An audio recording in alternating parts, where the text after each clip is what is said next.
बरं मला एक सांगा, सर्वसामान्यांनी हॉटेलमध्ये गेल्यानंतर आधी मेनू तपासावा. नंतर त्या हॉटेलमधले काय-काय तपासावं म्हणजे की तिथलं मेनू कार्ड की स्वच्छता?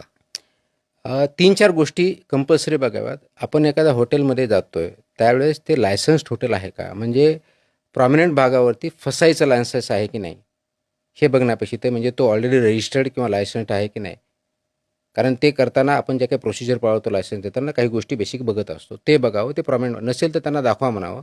त्याच्यावरती आपला कोड असतो मोबाईलच्या माध्यमातून त्याच्यावरती जर बघितलं, तर स्कॅन करून त्याचं सँक्शन कधीपर्यंत आहे, लायसन्स कधीपर्यंत आहे, कोणत्या गोष्टीसाठी लायसन्स दिलेलं आहे, हे कळेल. ते नसेल तर तिथून आपण बाहेर पडावं, कंप्लेंट करावं, हा पहिला मुद्दा.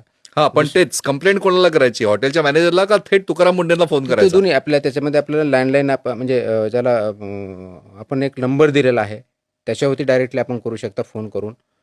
दुसरं आपल्याकडं ॲप मेल करू शकता. तिसरं लँडलाईनवर